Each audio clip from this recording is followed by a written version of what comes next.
Horas, selamat datang di Spasi Siantar Plant Society, komunitas para pecinta tanaman hias yang berasal dari kota Pematang Siantar, Sumatera Utara.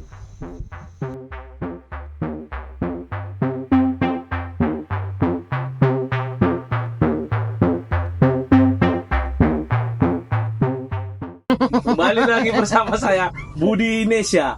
Jadi masih tetap bersama abang saya, Bang Ical, pelaku pegiat tanaman hias di Siantar ya. Mungkin segmen 1 kemarin kita sudah banyak tahu tentang abang ini. Sekarang aku juga ada pertanyaan lah dengan segmen 1 kemarin, karena ada beberapa pertanyaan yang masih harus kutanyakan supaya lebih jelas untuk kawan-kawan bisa nanti mengetahui tentang tanaman hias ini. Mungkin segmen 1 Bang Ical sudah banyak berbicara tentang apa itu tanaman hias, fungsi dan segala macamnya lah ya kan. Yang mau kutanyakan ini, kemarin kalau nggak salah Bang itu sempat bilang tanaman hias itu simple ya kan, sederhana bagaimana kita merawat dan yang lain-lain. Tapi kayaknya aku masih harus memperdalam Bang pertanyaannya. Kalau abang bilang kemarin sederhana atau simple, sesimpel apa? Kayaknya aku tengok kalau orang-orang abang dan pegiat tanaman hias yang lain kayaknya heboh gitu untuk nanam tanaman hias ini. Adalah pupuknya yang harus yang jenis ini, perawatannya harus jenis ini, cara menyilangkannya harus seberapa lama. Kalau itu bagiku nggak simple, agak ribet tengok. Kalau menurut abang simpel lah, mungkin abang udah pegiatnya lah ya kan. Sebenarnya kalau pupuk sama yang lain-lain itu ya emang adanya itu kan Mbak, di sini. Nggak pupuk khusus dia. Ya khusus Tanaman tanaman nggak masuk tanaman hias, nggak ada kekhususan tanaman hias. ya dipakai juga untuk cabai, jagung. Oh gitu. Iya kayak eh, gromor gitu kan dipakai juga untuk cabai, timun, semuanya kan tanaman sama aja berfungsi. Sebenarnya ribetnya nggak ada sih kalau ini. Ya kalau adanya misalnya Maroke atau NPK Mutiara ya bisa juga. Untuk sawit-sawit itu juga Gandasi. Untuk ya pakai urea juga bisa. Aku pernah nyoba hasilnya. buat sawit. Ya sama aja. Cuman kan dosis terus aplikasinya dia beda. Kan bisa kita baca ya di cara Ingredientsnya, penggunaannya. cara Iya. penggunaannya. Bukan ingredient dong. Jadi apa lah cara penggunaannya lah ya. Dan apa lagi ya? Emang Sama- ribetnya di mana, Bar? Aku mau nanya dulu, kau sebagai apa? Sebagai seorang kawan ya. Iya kayak kulihat. Ribetnya di mana tuh? Ya kayak kulihat orang abang dan abang-abangan atau kakak-kakak yang lain yang menggiat tanaman hias ini seperti kayak mana ya?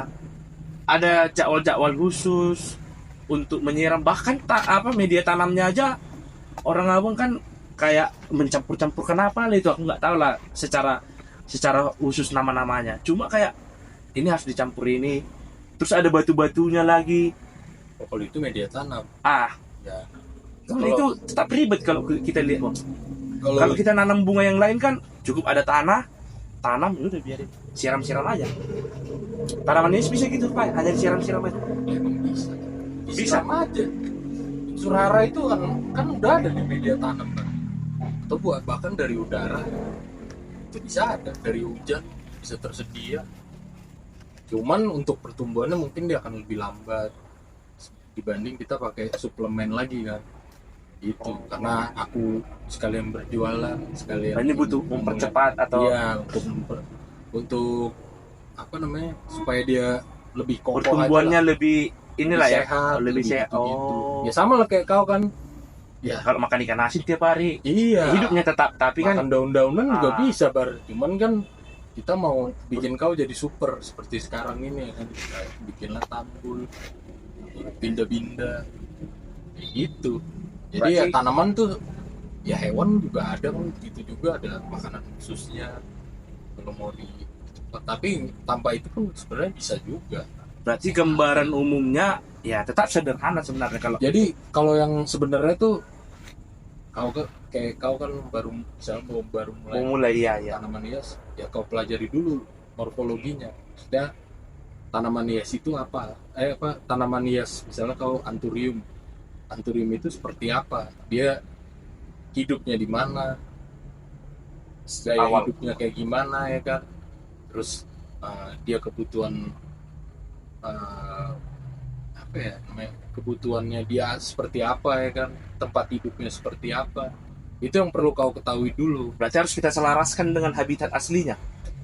Ya dasarnya bisa begitulah, kita jadiin sebagai apa namanya, sebagai Eksperimen. enggak, sebagai tolak ukur bisa lah Bar. Cuman kan ya kayak anturium nih, beberapa anturium tuh ada di pegunungan Andes, Ekuador, Panama, atau di Amerika Selatan sana lah, Iya, iya. ketinggiannya 2000. Ya sedangkan setelah Sampai ke disebar ke seluruh dunia itu bisa sampai kayak di Medan kan dia MDPL-nya 0 kan, 400, 0 ya. 0 bahkan karena deket laut lah, hampir sejajar sama laut. Mungkin 0 sampai 50 meter lah. Ya, kita di Siantar 400 sampai 700. Itu ada apa sih, adaptasi ke kemampuan dari makhluk hidup itu. Jadi itu juga kadang membuat banyak teman-teman menjadi khawatir, emang bisa ya nanam ini di sini ya kan? Kayak Kak Amanda aja tuh adalah kawan dari Medan kan. Debilis itu susah loh kan, dia butuh Debilis. kelembapan. Ada Anthurium debilis, itu kelembapan tinggi, suhu yang sangat rendah, cuman dia bisa bikin di Medan. Bahkan aku di Siantar mati loh debilis tuh.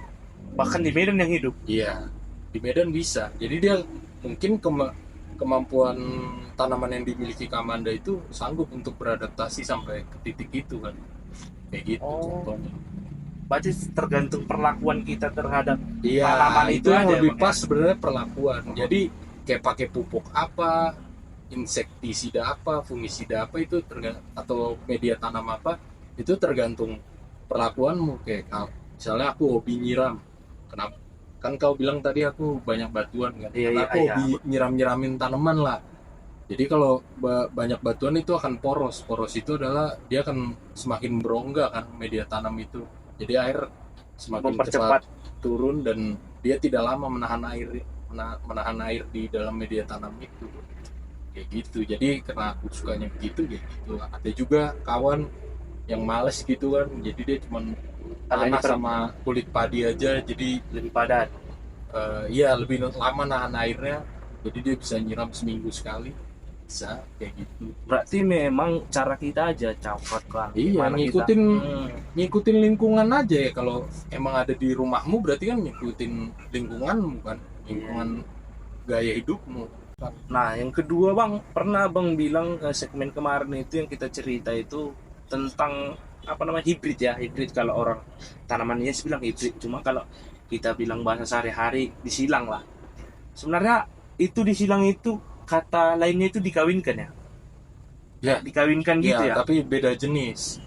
Oh. Beda jenis. Tapi masih satu spesies. Ya kayak Anthurium ya Anthurium aja. Susah Anthurium ke Pilo, ke Monstera. Jadi dia ketika dikawinkan kayak gitu, ya pasti punya anak ya. Ya, pasti. Nah, dan sekian kalau dari Kecuali dia mandul. ada juga tanaman mandul. Bisa. Sama lah, makhluk itu bisa mandul juga lah. Tergantung genetiknya dia kan. Nah, itu cerita mandul, cerita lain lah itu kan, agak serem juga kita bahas mandul ya kan. Jadi kalau dia ada di sidang lah Bang, sukses lah. Ada sampai ratusan dia ini bisa hasilnya nih. Ya, pada umumnya tuh satu spate atau tongkol Anthurium bahasa Indonesianya itu bisa ngasilin 200 sampai 300 ini pada saat masa dewasa ya. Nah, itu nanti kita apa sih namanya? Kita semai dan itulah yang akan jadi bibit-bibit Anthurium yang baru dari hasil persilangan atau bisa juga selfing. Jadi menghasilkan hal yang sama juga. Selfing itu dia dikawinkan sama dirinya sendiri. Iya. Oh, bisa ya sampai segitu. Karena tanaman itu beda sama manusia sih, Bar. Kita kan harus butuh betina, ada butuh jantan yang betina. Nah, kalau atau hewan kan seperti itu. Kalau tanaman dia ada fasenya, fase jantan dan fase betina. Kayak gitu. Kalau di Anthurium teruntuk nih kan, untuk Anthurium dia fase reseptif dulu, yang berlendir itu berarti dia kalau yang berlendir betina. Ya, Pasti itu fase betina. Iya. Dalam satu spandix yang sama lah. Kalau fase jantannya ketika dia sehabis fase reseptif itu berlalu, baru dia keluar serbuk, penyerbukan. Nah, itulah jantan. Di mawar juga gitu, Bar. Di tanaman lain juga begitu, bahkan di coklat pun ada berbunga juga kan, di sawit kayak gitu juga. Jadi semua kalau di tanaman uniknya begitu, timbang hewan sama apa namanya manusia. Jadi bisa kita ketahui itu dia bang, gimana ketika dia fase dia betina atau jantannya? Hanya dari kita lihat tongkolnya itu. Kalau Iya, ketika dia iya. berserbu, oh dia lagi Ketika dia Berlendir. reseptif berlendir. berlendir untuk di anthurium ya. Iya. Tapi sebenarnya semua tanaman sebenarnya sama, cuman anthurium itu umumnya banyak bisa dilihat lendirnya bar dengan mata kasat mata. Beberapa anthurium ada yang susah sih, kayak anthurium bunga.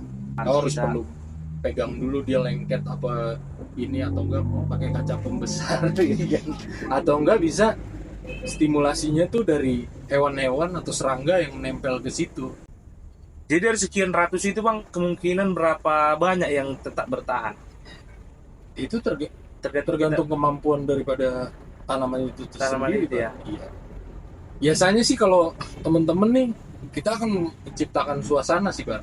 Kalau anthurium itu kan dia biasanya kan dari nanti udah jadi nih dari hasil perkawinan itu ya, mau selfing atau hybrid itu, dia nanti akan jatuh kan ke tanah beserta buahnya. Nah, itu nanti dia akan tumbuh di bawah, tapi Jadi yang alami ya. yang Secara alami. kadang kan ada eliminasi alam kan, Seleksi alam. ya seleksi alam Paling kuat yang bertahan. akan bertahan. Tapi karena kayak aku lah contohnya pengen supaya tetap lebih banyak variannya, ya aku bikin di satu wadah khusus pakai media yang cukup steril, di tempat yang steril, yaitu disungkup, supaya tujuannya itu tadi, supaya dia kemungkinan matinya Kecil. ya hampir sama lah kayak misalnya kita melahirkan bayi kan, kalau di rumah sakit, kalau di zaman opung-opung kita dulu kan di dukun beranak kan ya gitu aja Gitu kan, aja, ya. nggak steril nggak ini, jadi angka kematian bayi tinggi Lumayan kan tinggi. pada zaman dulu atau zaman primitif lah. Nah kalau Kemajuan. kita di rumah sakit kan tetap di inkubator kayak gitu, dirawat. Nah itu sih sebenarnya cara-caranya.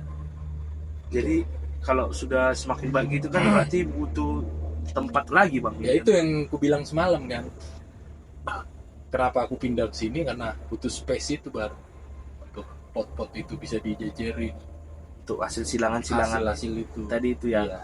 Itu makanya sebenarnya kalau tempat memang kita butuh lahan yang cukup. Ya untuk penyilang kita butuh itu sih sebenarnya kunci. Jadi bang, tadi kita berbicara tentang silang, itu kan tadi yang kamu bilang hanya dikawinkan dia. Iya. Apakah kita punya cara lain selain mengkawinkan antara tanaman-tanaman ini dan selfing tadi abang bilang? Adakah cara yang lainnya? Contohnya Ada untuk Ketika mama untuk sini, propagasi ya ah. bahasa ininya, untuk memperbanyak. Itu kan tadi yang saya jelaskan pada pertanyaanmu perkawinan sesama. tadi, perkawinan itu aku jelaskan secara generatif. Ada yang dari secara vegetatif. Berarti gambaran umumnya dua ya, generatif dan vegetatif. Iya, itu kalau tanaman dia punya dua cara propagasinya, generatif dan vegetatif. Kalau Yang vegetatif, ini itu caranya bahasa umumnya tuh di stack ya, atau di split lah kalau bahasa. oh iya, kalau kita belajar biologi dulu mungkin kita belajar stek-stek. Mungkin kawan-kawan Iya, juga pernah potong lah. iya. Baru kita rangsang lah akarnya itu supaya tumbuh kan. Oh, Nah, itu akan menghasilkan tanaman yang biasanya sama persis, kecuali terjadi kesalahan pada saat motong mungkin terkena lah titik meristemnya. Titik meristemnya dia bisa bermutasi tiba-tiba varigata. Itu aku pernah mengalami lah hal yang kayak gitu, Pak. Tapi sebenarnya dasarnya dia masih sama sih, seperti apa namanya, tanaman yang lain yang di stack, yang di split tadi gitu. oh berarti selain itu ada lagi bang? Enggak, cuma dua aja cara ini. Dan cara selanjutnya tuh dengan kemajuan ilmu pengetahuan itu ada namanya kultur jaringan, Pak. Kultur jaringan. Iya. Tapi itu menggunakan teknologi. Menggunakan teknologi, ada alat-alat khusus, tempat khusus, dan beberapa obat-obatan lah, apa sih, bahan kimia lah untuk menunjang itu. Nah tapi kalau di Indonesia ini itu masih jarang sih dilakukan, kecuali tempat-tempat tertentu kan yang harus punya tempat khusus itu karena dia dikhususkan. Tapi kayak di Thailand tuh skala rumah tangga dia udah mulai tuh Bar, kultur jaringan. kultur jaringan itu. Jadi caranya itu sama, hampir sama dengan vegetatif itu Bar tadi. Cuman dia bukan motong-motong secara manual lah kayak apa sih penggiat tanaman hias di Siantar atau di Indonesia ini kan. Dia Berarti kalau kata lainnya bang, mengkopi tanaman itu. iya, mengkloning. Itu Wah, bahasanya. cloning. Iya. Wah. Bisa baca lah di jurnal Makin- cloningnya. Semakin dalam kita bahas, ternyata Anturium ini semakin menarik teman-teman. Agak-agak lain ku tengok Anturium ini. Jadi Tapi sebenarnya ada pertanyaan juga tuh mengenai loh, kok cloning. pula abang tanya, Harusnya ada kau tanyakan tuh. tentang? Pengkloningan. Ya kalau itu kan Sebenarnya pasti aku pun ada, nggak bisa jawab sih sebenarnya. Bar. pasti ada negatif dan positifnya kan. Kalau ketika Iya, sisi negatif Ah. negatif apa atau positif itu tadi kan. Itu sebenarnya udah bisa dibolehkan nggak untuk melakukan itu karena akan berefek kepada lingkungan kan. efek terhadap lingkungan, Oh iyalah, apa itu bang? ya kayak maksudnya ya kayak aku kan tanaman anturium ini kan banyak kan berasal dari negara lain kan, dari Ya. benua lain bahkan kan. Nah itu kalau diperbanyak terus di apa namanya di ke tempat yang baru, sedangkan itu bukan lingkungan kita, lingkungan daripada Sendiri, tanaman itu tersebut kan, nah, itu akan berefek seperti apa nanti kan kita nggak tahu. Bukannya justru lebih banyak Anturium maka lebih baik? Iya secara bisnis sih ya baik tapi kan maksudnya secara apa ya, secara lingkungan hidup, secara apa ya, lingkungan lah itu kan ya aku sendiri sebenarnya belum bisa jawab Jawab. itu sih Bar, mungkin harus membaca Karena jurnal abang lagi juga sih. masih menggunakan Teknik-teknik teknik biasa aja tradisional. tradisional ya. Iya, kayak gitu. Jadi itu perlu juga sih teman-teman untuk memikirkan hal itu kan, untuk membuat habitat yang baru dari tanaman yang sebenarnya bukan di habitatnya kan. Mm-mm. Itu perlu kita pikirin juga bersama tuh. Bukan kita berdua aja Bar. Ya semuanya. Jangan sampai nanti overpopulasi tanaman ini ya. Bukan populasi ini menjadi berefek terhadap populasi yang lain. Kayak kalau manusia sama hewan kan sebenarnya dilarang itu kan Bar. Kayak nanti takutnya Hitler jadi banyak Iya. ya kan. Kita cloning. Jangan-jangan nanti di dunia ini hanya ada Anturium, lagi rambutan. Ya bisa, atau serangganya kan jadi bingung kan, atau makhluk hidup lain yang bersinergi dengan tanaman itu. Ini bisa. kembali ke ekosistem bumi ini lagi iya. Bang, ya. Oh, Makanya iya. kita perlu tuh memikirkan hal itu, harus ada yang jangan cuma dimangsa dan ngejar-ngejar memangsa. bisnis itu Bar. Gitu. Jadi kayak gitu kawan-kawan, tentang bagaimana segmen kedua ini kita berbicara lebih dalam terkait Anturium, khususnya di penyilangan yang kita bahas barusan. Terus yang kedua tentang bagaimana cara merawat Anturium ini. Jadi untuk kawan-kawan, mungkin malam ini kita udah dapat banyak lah apa ya, ilmu pengetahuan, informasi tentang Anturium. Jadi untuk kawan-kawan pun ya kalau bisa tetaplah di ini kita kan ditonton, apalagi yang tertarik dengan tanaman-tanaman hias. Jadi tanaman hias ini bukan hanya sebagai hiasan mata aja, cuma banyak fungsinya, mulai dari secara ilmu pengetahuannya, secara bisnisnya gitu kan bang. Iya, hal yang menarik. Kurang lebih begitu ya kan. Banyak. Hal menarik tentang Anturium kan. Iya. Mana bang? Habis? Udah tutup. Udah kan? Kenapa lu lihat-lihat? Oke. Jadi untuk malam ini cukup sekian, kita lanjut nanti segmen ketiganya, atau ada nanti pertanyaan-pertanyaan dari kawan-kawan yang lain, mungkin bisa nanti langsung ditanyakan, ya kita tanyakan langsung sama narasumbernya, atau nanti pegiat-pegiat tanaman hias yang lain Mungkin ada kita yang lain. undang. Mungkin Iya. ada yang lain nanti. Kita undang nanti dari sudut pandang yang berbeda. Oke? Cukup sekian malam ini. Horas, sampai jumpa.